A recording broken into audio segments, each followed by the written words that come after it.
The rig's engine coughed its last breath as I pulled into the gravel driveway, the headlights cutting through the dark like a knife. 3 weeks hauling freight cross-country, Oklahoma to Oregon and back, had left my bones aching and my mind numb. Home was a double-wide trailer on the edge of nowhere, Missouri, surrounded by scrub pines and silence. I cut the trip short by a day, itching to see my boy, Tommy, and maybe catch a smile from Jen. A cheap plastic cowboy figure rattled in my jacket pocket, a gift for him. But as I killed the ignition, something felt off. Tight, like the air before a twister. I climbed down, boots crunching on the frost-crusted ground, and stretched my stiff back. The trailer sat quiet, save for a faint glow leaking from the kitchen window. No dogs barking, no hum of the TV. Just the wind rattling the aluminum siding. I grabbed my duffel and trudged to the porch, the cold biting through my flannel. The steps creaked under my weight, and I pushed the door open, expecting the usual chaos of a 5-year-old and a tired wife. Instead, it was dead still. The living room smelled wrong. Not the usual mix of Jen's lavender candles and Tommy's spilled juice. Something sharper, muskier, like cologne I'd never wear. My eyes snagged on the rug by the door, muddy boot prints, narrow and fresh. Nothing like the wide tread of my red wings. My gut twisted. I dropped the duffel, the thud echoing too loud in the quiet. A whiskey bottle, Jim Beam, not my Jack, sat empty on the coffee table, next to a glass with a smudge of red lipstick I didn't recognize. Jen didn't wear lipstick. Dad, Tommy's voice snapped me out of it. He barreled from the kitchen, barefoot, his Spider-Man pajamas wrinkled and too small. His grin was all teeth, but his eyes were wide, like he'd been caught at something. I scooped him up, his little arms wrapping tight around my neck, and for a second, the unease faded. "You're early," he mumbled into my shoulder, voice sleepy but wired. "Yeah, bud. Missed you too much." I ruffled his hair, scanning the room over his head. "Where's Mom?" "Sleeping, I think." He squirmed down, tugging at my hand. "Come see my fort." I let him drag me toward the couch, but my eyes kept darting. A jacket slung over a chair, not mine. A faint cigarette stink lingered, though Jen swore she'd quit. Then Tommy said it, casual as anything, while stacking cushions. "The Uncle Guy was here again yesterday. He's loud." I froze. "Uncle Guy?" We didn't have uncles within 100 miles. My pulse kicked up, thudding in my ears. "What uncle, Tommy?" I kept my voice steady, but it came out rough, like gravel. He shrugged, oblivious. "Dunno. The one with the big boots. He came when you were gone. Mom said not to tell." His words hit like a punch, each one sinking deeper. I forced a smile, ruffling his hair again, but my hand shook. The kitchen light flickered, and I heard Jen's footsteps, soft, hesitant. She stepped into the doorway, her face pale, blonde hair messy, eyes dodging mine. "Hey, babe," she said, too bright, too quick. "You're back early." I didn't answer, just stared. The air between us thickened, heavy with something I couldn't name yet, but I knew it was bad. Jen's voice hung in the air, brittle and fake, like a cracked windshield ready to shatter. I didn't move from the couch where Tommy had dragged me, his little fort of cushions wobbling beside me. My eyes locked on her, her shaky smile, the way her hands twisted the hem of her oversized sweatshirt. She looked smaller somehow, like she was shrinking under my stare. "You okay?" she asked, stepping closer, but her feet hesitated, like she wasn't sure she wanted to bridge the gap. "Yeah." I lied, my throat tight. "Just tired. Long haul." I forced my gaze away, down to Tommy, who was babbling about his fort, oblivious to the storm brewing.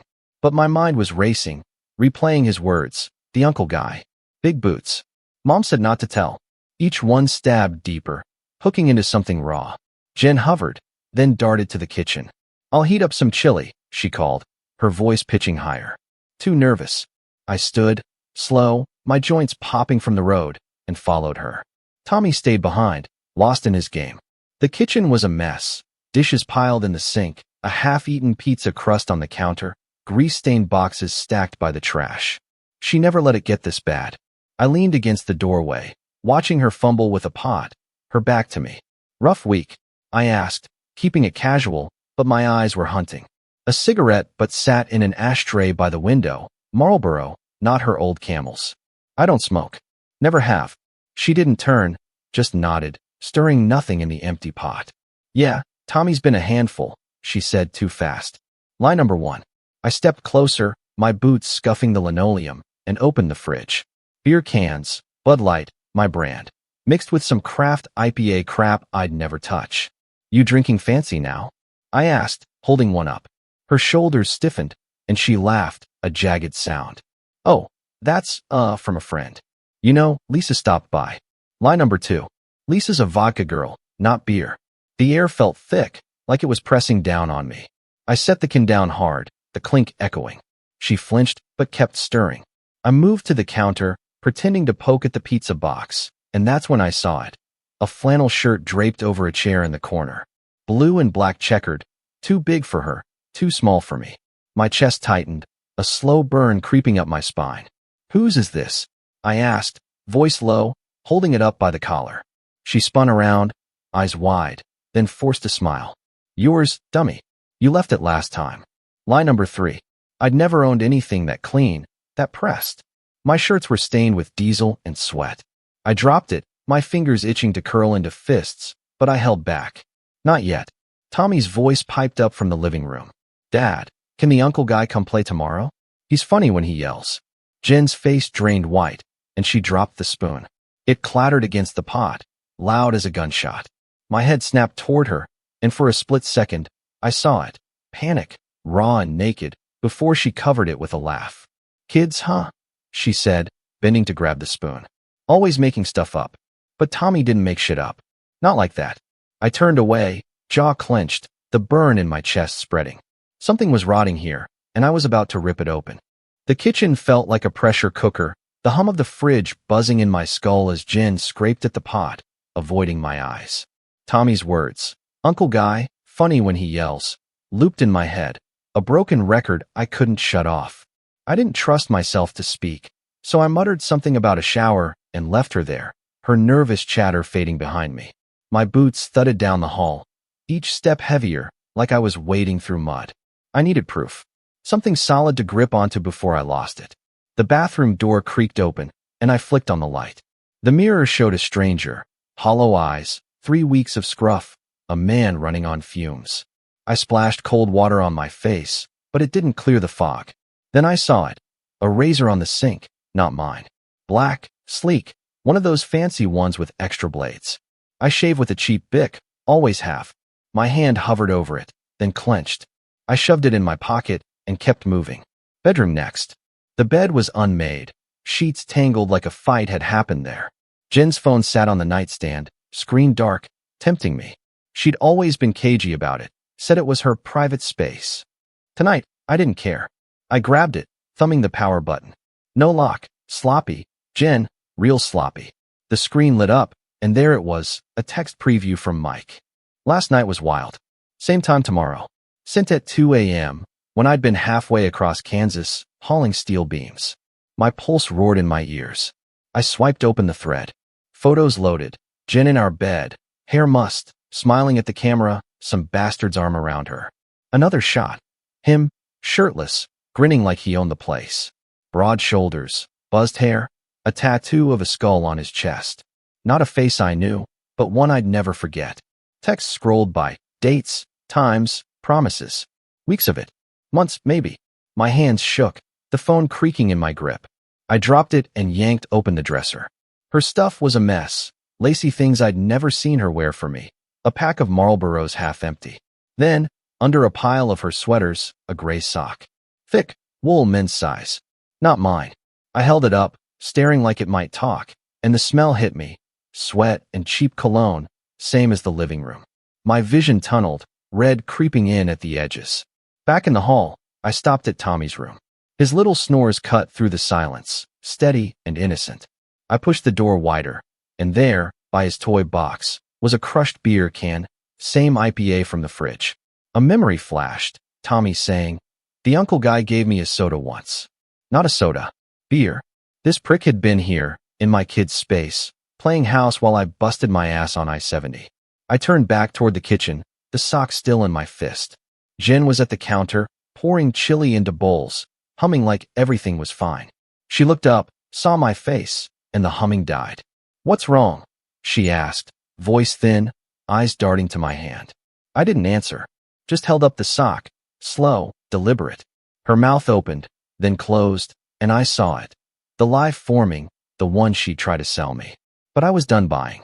The dam inside me cracked, and something dark started spilling out. Jen's eyes flicked to the sock in my hand, then back to my face, and I saw the gears turning, another lie spinning up. But I was past words.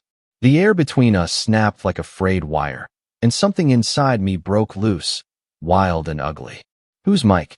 I growled, my voice low, shaking with a fury I couldn't leash. The sock hit the floor, and I stepped closer, towering over her. She shrank back, the bowl of chili trembling in her hands. "Mike? I don't," she stammered, but I cut her off, slamming my fist into the counter. The wood splintered, cans rattled, and the bowl slipped, shattering on the linoleum in a mess of red and shards. She yelped, stumbling against the fridge, her face a mask of fear. Good. She should be scared. I grabbed the flannel shirt from the chair and shoved it at her. "This is too? Huh? You gonna tell me it's mine again?" "Stop it. You're scaring me," she cried, clutching the shirt like a shield. Her voice cracked, but I didn't care. Scaring her? She didn't know scared yet. I ripped the shirt from her hands and tore it down the middle, the seams popping like gunfire. She gasped, and I threw the pieces at her feet, my chest heaving. "You brought him here," I snarled, kicking the chair aside. It crashed into the wall, leaving a dent. "In my house. With my kid." My voice roared now, bouncing off the trailer's thin walls. I grabbed the whiskey bottle from the living room, still sitting there mocking me, and hurled it. Glass exploded against the sink, brown liquid splattering like blood. Jen screamed, ducking, hands over her head. I couldn't stop. The kitchen table went next, flipped it with one heave, dishes sliding off, crashing. The pizza box hit the floor, crust scattering. I tore at the curtains, yanking them down, pole and all, letting the dark outside flood in. My hands needed something to break, anything, because if I stopped, I'd feel it. The hollow ache under the rage, and I wasn't ready for that. "Get out," I bellowed, turning on her. She was crying now, snot and tears streaking her face, but I didn't soften. "Take Tommy and get the hell out before I didn't finish." Didn't know what came next, but my fists were balled so tight my knuckles popped. She scrambled past me, tripping over the mess, and ran for Tommy's room. I heard his sleepy whimpers as she scooped him up, his little voice asking, "Why's Dad mad?" I didn't follow. Couldn't look at him, not with this beast clawing inside me. The front door banged open, then slammed shut, and their shadows flashed past the window. Jen clutching Tommy, barefoot in the frost, running to the carport. The old Chevy sputtered to life, headlights slicing the night, and they were gone. Tires crunched gravel, then silence swallowed everything. I stood there, breathing hard, surrounded by the wreckage. The trailer looked like a tornado hit it, table upside down, glass glittering on the floor, curtains in a heap. My hands shook, still itching to smash, to rip, to ruin. I sank onto the couch, the cushions Tommy had stacked still warm from his play. My head dropped into my hands, and for a second, I thought I'd howl, tear the walls down, burn it all. Then the door rattled, someone pounding, hard. I looked up, pulse spiking. This wasn't over.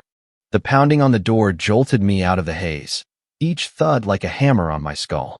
I staggered up from the couch, the wreckage of the trailer spinning around me, shattered glass, overturned table, the shredded flannel shirt staring up like a corpse. My hands still twitched, raw from the rampage, but the sound snapped me alert. Jen wouldn't knock, not after that. Tommy was with her. So who the hell was this? I grabbed the crowbar from my duffel by the door, old habit from late-night truck stops, and yanked the handle open. Cold air rushed in, and there he was, a wall of a man, 6 foot something, buzzed hair, skull tattoo, peeking from his unzipped jacket. The bastard from Jen's phone pics. Mike. His eyes were wild, pupils blown, and his right hand gripped a pistol, barrel glinting under the porch light. "Where is she?" he barked, voice gravelly, strung tight like he'd been up for days. I didn't think, just swung the crowbar. He dodged, fast for his size, and the metal clanged off the doorframe, sparking. He lunged, slamming me back into the wall. The air punched out of my lungs, and the crowbar slipped, skittering across the floor. I said, "Where's Jen?" He snarled, pressing the gun to my chest, cold steel biting through my shirt. My heart hammered, but the rage from before flared hotter than the fear. Gone, I spat, glaring into his bloodshot eyes. You're too late, asshole.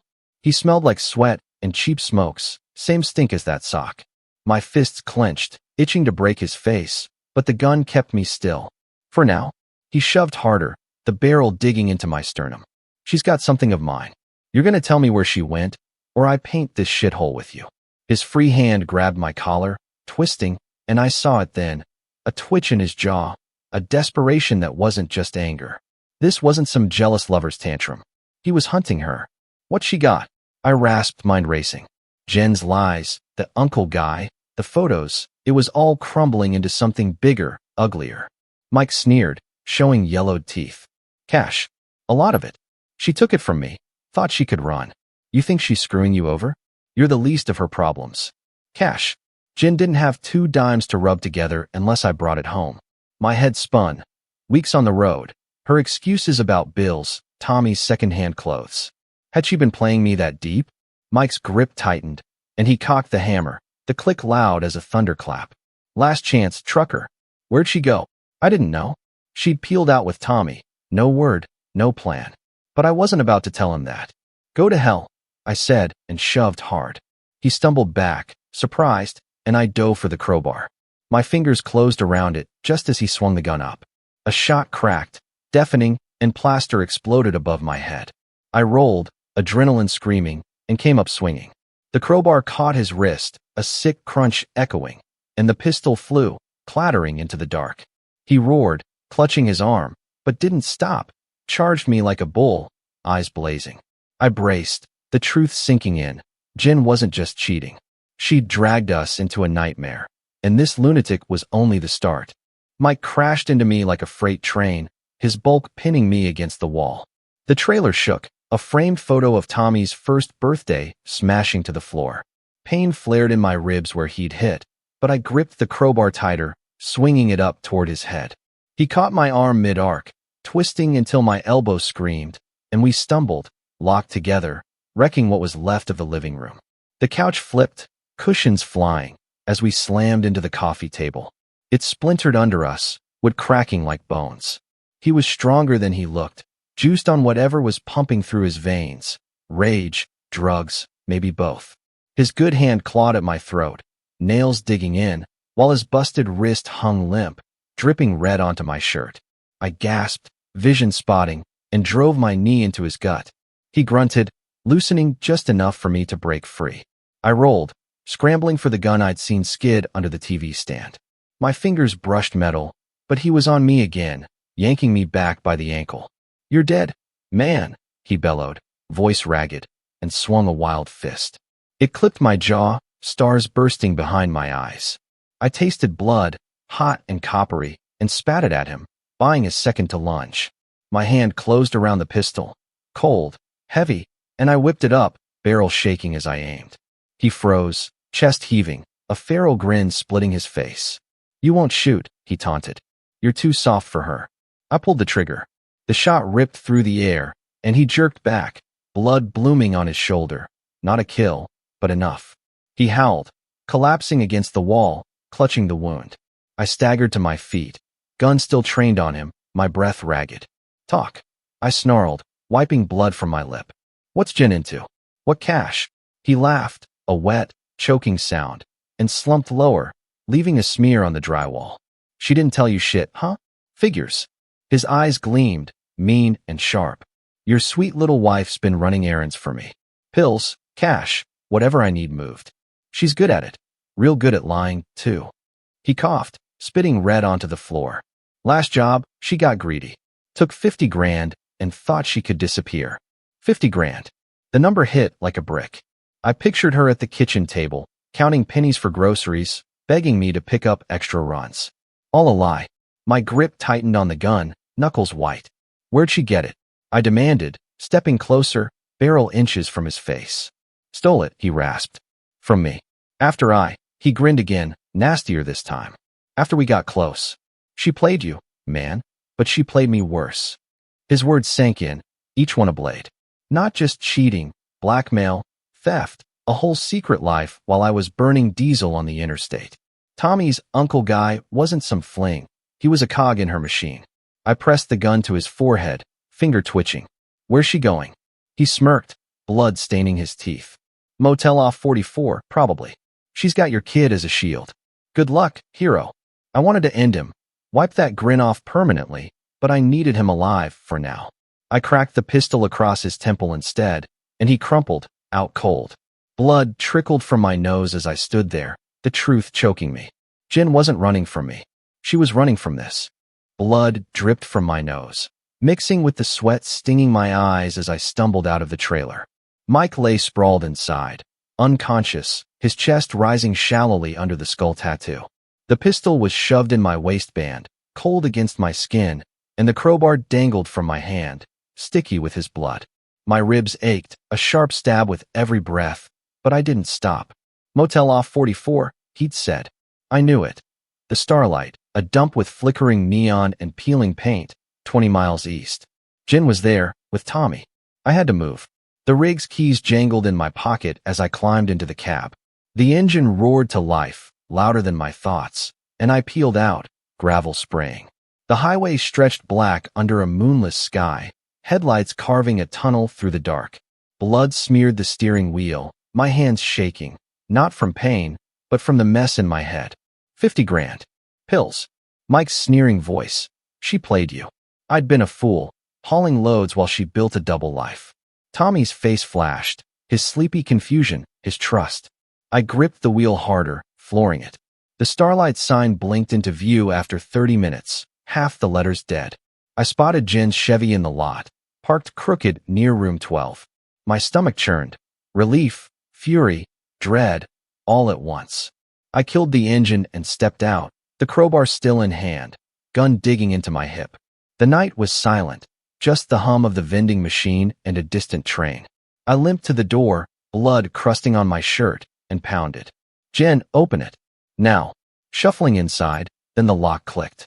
She cracked the door, chain still on, her face pale and streaked with mascara. Oh God, she whispered, eyes darting to my bloodied state. What did you do? Tommy peeked from behind her, clutching that damn cowboy toy, his wide eyes cutting through me. Let me in, I growled, shoving the door. The chain snapped, and she stumbled back, pulling Tommy with her.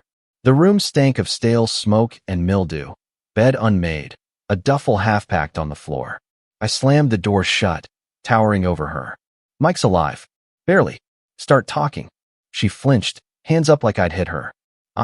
I didn't mean for this, she stammered, voice breaking. He made me. Said he'd hurt Tommy if I didn't move his stuff. Drugs, money. I had no choice. Her eyes begged me to believe her, but I saw the lie in the tremble of her lips. Bullshit, I snapped, stepping closer. You stole from him. 50 grand. Where is it? Tommy whimpered, and I softened my tone, just for him. Go sit on the bed, bud. He obeyed, clutching the toy tighter. Jen's shoulders slumped. In the car, she muttered. Under the spare tire. I was gonna run, start over. He's crazy. He beat me, threatened us. I had to. She lifted her sleeve, showing bruises, fresh and purple. My gut twisted, truth or another act. I didn't know anymore. You brought him into our house, I said, voice low, deadly. Around Tommy. You didn't have to screw him. Her silence was answer enough, and the air thickened, my fists clenching. She'd traded me for survival, or so she claimed. But the cash, the lies, the photos, they didn't add up to innocence. I turned away, staring at the peeling wallpaper, fighting the urge to smash something again. What now? I asked, more to myself than her. The motel room closed in, walls stained with years of regret, the hum of the heater buzzing like static in my skull. Jen stood there, bruises stark against her pale arm, eyes pleading for something, forgiveness, pity, I couldn't tell. Tommy huddled on the bed, cowboy toy pressed to his chest, watching me like I was a stranger. Maybe I was. Blood crusted my face, the gun heavy in my waistband, the crowbar a dead weight in my hand. 50 grand sat outside in her Chevy, a ticket to her new life built on my ashes. I wanted to scream, to break her like she'd broken me, but my voice came out flat. You're done lying. What's the play now? She swallowed, glancing at Tommy, then back. We leave. Me and him. You take the money, disappear. Mike won't stop. He'll kill me. Us, if he finds it gone. Her words trembled, but there was steel in them, a plan she'd already worked out. She'd always been steps ahead, even now. I laughed, a bitter, hollow sound that made Tommy flinch. You think I'd touch your blood money? After all this? It's yours, she said, desperate. Take it and go. I didn't want. She stopped, choking on the lie she couldn't finish. Didn't want what? Me gone. Tommy caught in her mess. Mike's hands on her while I slept in truck stops? I stepped closer, looming, and she backed into the dresser, knocking over a lamp. It hit the floor, bulb popping, shadows jumping across her face. Dad. Tommy's voice was small, slicing through the haze. I turned, saw his wet eyes, and the rage stuttered. He didn't deserve this, none of it. I dropped the crowbar, the clang loud in the silence, and sank onto the bed beside him. My hand found his hair, ruffling it, grounding me. Jen watched, frozen, like she didn't know if I'd snap again. I didn't either. The gun pressed against my hip, a cold reminder. I could end it. Her, Mike, this whole nightmare. Or walk away, leave them to their fate. My chest ached, ribs bruised, heart worse. You're not worth it, I muttered, standing, the words for her, but heavy with finality. I looked at Tommy, memorizing his face, scared, confused, still mine despite her. Keep him safe. That's all I'll say. I pushed past her to the door, her sob following me. Wait, please, but I didn't stop. The night swallowed me as I stepped outside, air sharp with frost, the Chevy's taillights glinting like eyes. 50 grand under the tire, a fortune I'd never see. I didn't want it, didn't want her taint on me anymore. The rig waited, engine cold but ready, my only constant left. I climbed in, hands steady now, and started it up. The rumble drowned out Jen's voice calling from the motel, faint and fading. I didn't look back, couldn't. The highway stretched ahead, black and endless, swallowing the starlight in the rear view. Tommy's face lingered in my mind, a tether I wasn't sure I could keep. Was I running? Punishing? Saving them by leaving? I didn't know. The road didn't care. Miles ticked by, the night pressing in, and I let it take me. No destination, just motion, away from her, from Mike, from the life she'd torched. The truth stayed, bitter and sharp. She'd broken us, but I'd broken free. Where that left me, only the dark knew.